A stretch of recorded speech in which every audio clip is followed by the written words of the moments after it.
Aleluia! Olá, amados, graça e paz seja multiplicada em sua vida, em nome de Jesus. Que bom estarmos aqui para compartilhar mais da palavra do Senhor e eu creio que o Senhor nesse dia vai nos abençoar ainda mais. Queridos, eu estava meditando sobre o texto daquela mulher samaritana no poço e eu creio que o Senhor nos trouxe uma revelação que eu creio que vai abençoar a sua vida como abençoa a minha. Amém? Então, se você está ligado, conectado, pega a sua Bíblia, abra ele no livro de João, capítulo 4, no versículo 20, que eu creio, queridos, que Deus vai falar muito e poderosamente conosco. Amém? Enquanto você abre, eu quero orar. Pai, em nome de Jesus, eu te agradeço pela tua palavra, pelo teu Santo Espírito que nos conduz em triunfo. Obrigado, Pai, porque a revelação das tuas palavras dá luz e traz entendimento. Senhor, obrigado porque o Senhor nos amou primeiro, quando ainda éramos pecadores, mas não nos deixou naquela condição, nos transformou, Pai, de servos em filhos, Pai, para vivermos o melhor dessa terra. Por isso eu te agradeço, em nome de Jesus. Amém. Aleluia. Pegou a sua Bíblia? Abriu no livro de João, capítulo 4, versículo 20. Queridos, eu creio que essa palavra vai te animar ainda mais, a fazer ainda mais a vontade do Senhor. Amém? Aleluia. Eu vou ler na versão transformadora, acompanha na sua versão, deve ser parecida ou igual. Amém? Diz assim, João capítulo 4, versículo 20. Então diga-me, por que os judeus insistem que Jerusalém é o único lugar de adoração, enquanto nós, os samaritanos, afirmamos que é aqui no Monte de Gerizim, onde os nossos antepassados adoraram? Você conhece essa história, Jesus estava com seus discípulos, foi passar pelas terras de Samaria, e enquanto eles foram comprar comida, ele parou no poço, viu a mulher lá, pediu para que ela desse de beber a ele, e ela achou estranho um judeu falando com um samaritano, por isso ele fez essa pergunta, ela fez essa pergunta a ele, e olha o verso 21. Jesus respondeu, creia em mim, mulher, está chegando a hora em que já não importa se você adora o Pai nesse monte ou em Jerusalém. Aleluia! Vocês, samaritanos, sabem muito pouco a respeito daquele a quem adoram. Nós adoramos a quem conhecemos, pois a salvação vem por meio dos judeus. Verso 23. Mas está chegando a hora, oh aleluia, e de fato já chegou, glórias a Deus, em que os verdadeiros adoradores adorarão o Pai em espírito e em verdade. O Pai procura essas pessoas que o adorem desse modo, ou procura pessoas que o adorem desse modo. Ele já nos revela claramente o jeito certo de adorar o Pai. No verso 24 ele conclui dizendo, pois Deus é espírito, e é necessário que os seus adoradores o adorem em espírito e em verdade.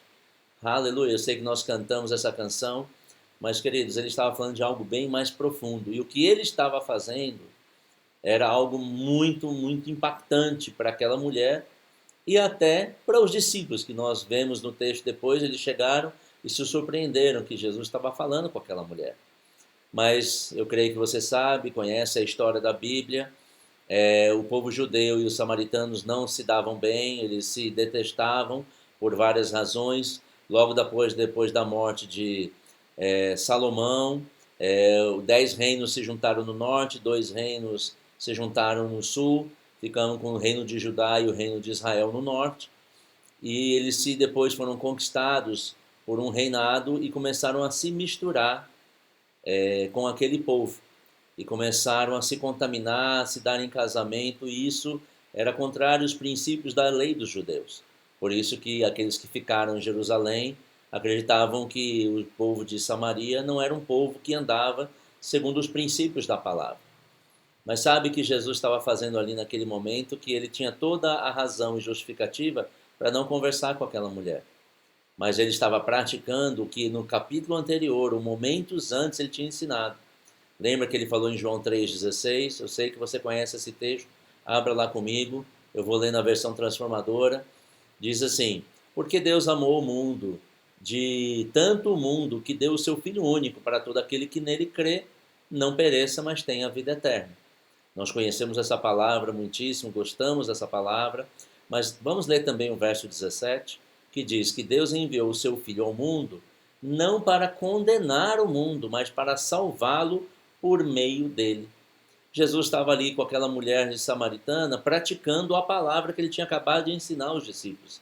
Quantas vezes nós vemos que pessoas que ensinam a palavra não praticam a palavra, não andam segundo aquilo que elas mesmas ensinam, mas sabe que mesmo que aquele povo se contaminou, se misturando com o povo pagão depois da conquista com o rei da Assíria, sabe, Jesus não estava ali para condená-los, Jesus estava ali para salvá-los. Ele estava ali para salvar aquela mulher, para levar uma palavra de vida, uma palavra de paz, que não só iria satisfazer ou iria alimentar aquela mulher por um pouco tempo, mas ia trazer uma satisfação plena e eterna. Sabe quantas vezes nós, por causa dessas coisas, que talvez os discípulos não parariam lá e falassem com aquela mulher, porque ela era samaritana. Quantas vezes deixamos de falar do Evangelho, do amor de Deus, de levar a palavra ou levar uma ajuda, levar um auxílio para aquele que precisa só porque é diferente, só porque não crê como nós cremos, só porque não anda como nós andamos, não se veste como nós nos vestimos, talvez seja de uma raça diferente, de um país diferente. Jesus não considerou nada disso. Ele considerou a missão que ele recebeu de Deus para vir na terra e salvar o mundo. Do mesmo jeito que nós temos que agir, temos que andar assim, temos que fazer. Sabe quantas vezes é um bom samaritano que faz algo que um crente, um homem ou uma mulher conhecedores da palavra não faz. Você conhece a palavra do bom samaritano, que aquele homem estava passando por um lugar e foi assaltado, e passaram várias pessoas, passaram sacerdotes, passaram outras pessoas e não ajudaram, mas foi um samaritano que ajudou. Alguém que talvez não devesse se importar com aquela pessoa. Sabemos que o bom samaritano, ele reflete a figura de Jesus. Mas sabe, muitas vezes é um bom samaritano, é alguém que não é da fé, é alguém que não é da palavra, que faz o que os domésticos da fé não fazem. É que dá aquela maior ajuda. Às vezes nós vemos um ímpio, como nós muitas vezes dizemos, agindo com mais fé do que um cristão. E isso não deve ser assim. Somos os da fé, somos os domésticos da fé, devemos cooperar uns com os outros e fazer o melhor de Deus e por Deus e para as pessoas. Sabe que às vezes quem não compartilha das mesmas entendimentos, da mesma liturgia ou das mesmas músicas, tem mais a prática da palavra. E Jesus não estava ligado à questão da liturgia, nem questão da aparência, ele estava cuidando da essência. Às vezes somos nós que nos comportamos como os religiosos, e não devemos ser assim, devemos ser aqueles que, como Jesus, que representam Jesus na terra. Eu estava ouvindo uma ministração com Teresa e o ministro disse, sabe que nós, como é que nós podemos representar a Jesus aqui na terra se não andamos no amor que ele deixou para andarmos? Nós precisamos andar em amor, especialmente com os da fé, mas também com os diferentes, com aqueles que não conhecem. Sabe, eu quero ler com você o que está em Mateus 22, no versículo 35, porque os religiosos sempre vão encontrar uma justificativa, uma desculpa, ou querem saber mais, mas nem sempre é para fazer a coisa certa. Abra comigo esse texto, Mateus 22, 35. Eu vou ler mais uma vez na versão transformadora, e eu creio que vai nos abençoar. Mateus 22, 35 diz assim, um deles, especialista na lei, tentou apanhá-lo numa armadilha, apanhar Jesus numa armadilha, com a seguinte pergunta, mestre, qual é o mandamento mais importante da lei de Moisés? Ele de fato não estava, ele sabia o que a lei de Moisés dizia, ele estava tentando pegar Jesus em alguma fala para poder criticar, para fazer algo contra ele. No verso 36, no 37, aliás, Jesus respondeu, ame o Senhor, Deus, ame o Senhor, seu Deus, de todo o seu coração, de toda a sua alma e de toda a sua mente. Uma outra versão fala que é de todo o nosso entendimento. Esse é o primeiro e maior mandamento. Mas sabe que os mandamentos do Senhor não param por ali. E ele diz, o segundo é igualmente importante, ame o seu próximo como a si mesmo. Toda a lei, todas as exigências dos profetas se baseiam nesses dois mandamentos. Aleluia! Que bênção, querido. Amar a Deus, mas amar também o próximo. Quem é o próximo? Aquele samaritano, o bom samaritano, viu naquela pessoa o seu próximo, porque ele estava próximo. O próximo não é aquele que veste igual, que não crê igual, que não fala igual, é aquele que está perto de nós. Precisamos ter esse entendimento. Do que adianta saber da lei se não for para cumpri-la, para andar na palavra, para acusar os outros? Se só sabemos da palavra para falar contra os outros, isso é hipocrisia. Nós não podemos, devemos que conhecer a palavra, conhecer as verdades de Deus, mas para praticá-las, não para fazer algo diferente. E Jesus teve a coragem. Nós precisamos ter coragem para vencer essas barreiras culturais, essas barreiras emocionais, muitas vezes, essas barreiras religiosas. E Jesus teve essa coragem de passar por aquela cidade, sabe? Às vezes são bairros, são lugares, são pessoas que a gente quer evitar. Jesus não evitava ninguém, porque ele sabia que nele havia a paz de Deus. Aleluia! Sabe que Jesus estava ali naquele poço, e o poço representa a vida, a água, a vida, como o sangue também tem a vida. Mas sabe, sendo rico, sendo pobre, sendo de uma raça ou de outra, de uma nação ou de outra, todos precisamos da água de Jesus, todos precisamos da água da vida, todos precisamos, até hoje, daquilo que está jorrando de Jesus. E por que nós muitas vezes nos refreamos e não agimos segundo os princípios da palavra de pregar o evangelho com amor? Como está lá no próprio fruto do Espírito, tendo paciência, tendo amor, tendo longanimidade, tendo paciência com as pessoas, porque elas muitas vezes têm justificativas, têm experiências, têm histórias, sofrimentos que nós não passamos e às vezes não entendemos aquela reação. Às vezes um pouco daquela indignação, daquela talvez até grosseria da pessoa é uma forma de se defender contra o que eles acham que faremos com eles. Mas nós devemos abordar com amor. Amém? Todos nós precisamos da água viva. Jesus podia ter ficado ali em Jerusalém, no conforto dos discípulos, nos templos, nas sinagogas, onde ele conhecia, mas sabe, ele não ficou ali.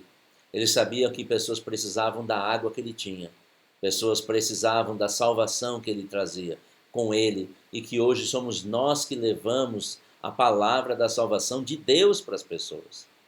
Sabe, nós podemos esconder-nos atrás das doutrinas, atrás das diferenças, sabe, mas aquilo que nos une é maior, é a água, é o Senhor, é o Espírito. Nós não podemos desconsiderar, levar essa palavra tão linda, tão maravilhosa, tão poderosa para os que precisam. E algumas vezes até dizemos, mas a pessoa não quer ouvir, mas querido, nosso trabalho é falar. Amém? Eu creio que você vai andar no fruto do Espírito, na paciência, na bondade, na fidelidade, no amor, especialmente no amor e na alegria. É assim que nós vamos alcançar pessoas. Como eu disse, Jesus não estava lá para julgar e condenar, mas para salvar. Vamos voltar lá no livro de João, capítulo 4. Vamos ler o versículo 13 agora. Eu quero completar essa ministração e iniciando finalização com esse texto. João 4,13 diz assim: Jesus respondeu: quem beber dessa água logo terá sede outra vez, mas quem bebe da água que eu dou nunca mais terá sede. Ela se torna uma fonte que brota dentro dele e lhe dá vida eterna. Oh, aleluia! Oh, happy day! Verso 15: por favor, Senhor, dê-me dessa água, disse a mulher. Assim eu nunca mais terei sede, nem precisarei vir aqui para tirar a água. Ela estava respondendo com pouco conhecimento que ela tinha. Ele não estava falando de uma água H2O natural. Ele estava falando de uma água espiritual. Mas sabe, Jesus não só rompeu a barreira cultural, a barreira física de conversar com a mulher, mas ele estava ali para oferecer o que ela mais precisava, a água viva. E graças a Deus que ela humildemente reconheceu que precisava da água que Jesus estava dando, a água que jorra para sempre, que jorra do interior. Sabe que é necessário humildade para reconhecer onde erramos, aquilo que precisamos fazer, ou daquilo que não temos.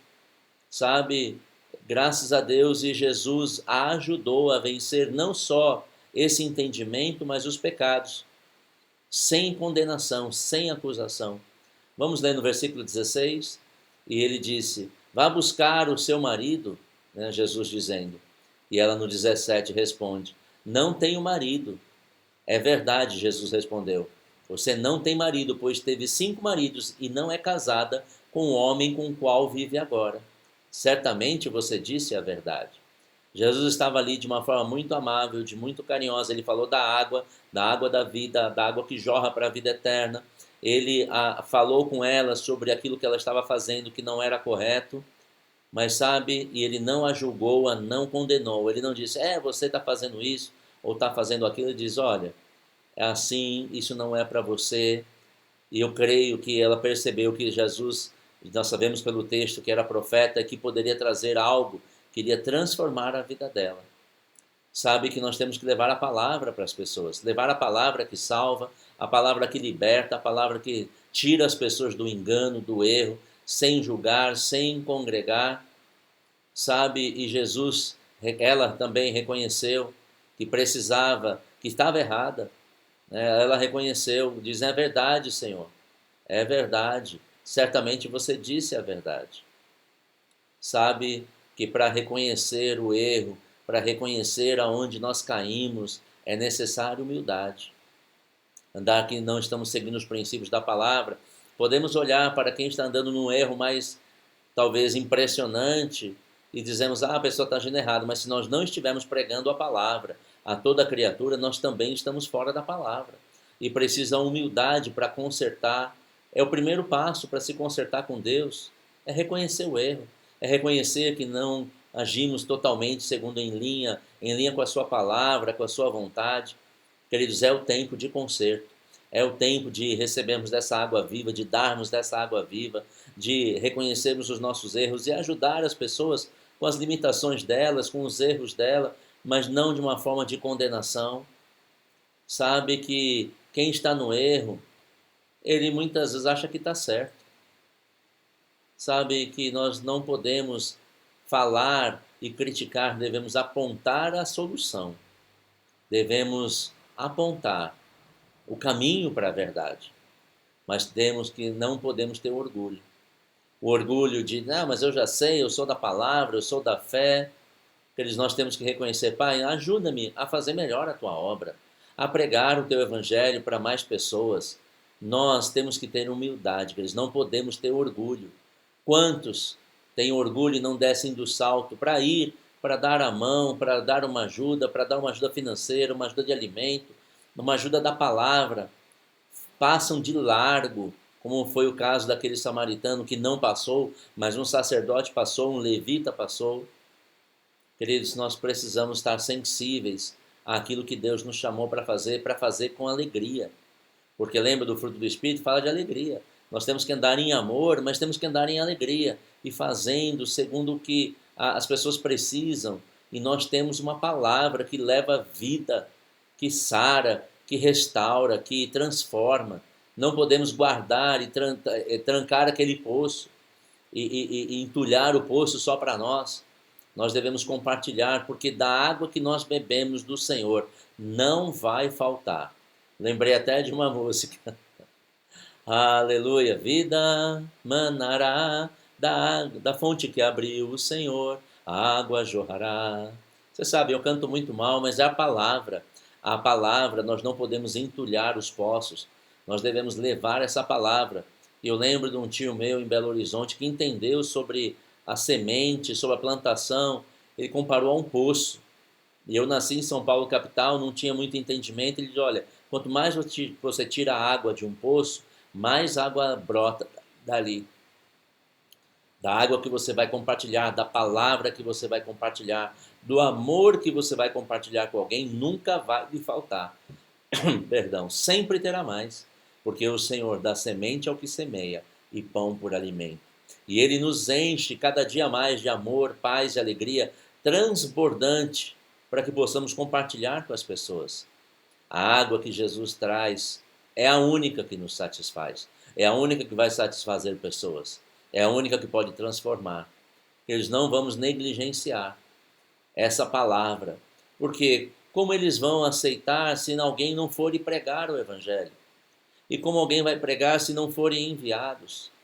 Nós somos aqueles que fomos chamados nesses dias, ano 2020, durante essa pandemia, para levar a palavra de paz, a palavra de cura, a palavra de libertação, mas também vivermos essa palavra. A palavra que transforma, que tem mudado a nossa vida. Queridos, nós recebemos novo nascimento e nosso espírito foi transformado imediatamente. Mas a nossa alma, nossos pensamentos, nossos sentimentos precisam ser renovados todo dia. É um processo, não é de uma vez. E eu clamo a você, e eu quero orar por você, para que cada um de nós, eu e você, reconheçamos que devemos fazer mais para o Senhor. Que devemos não só ter a palavra, mas levar a palavra com alegria, com paz, com amor. Amém? Eu quero orar por você.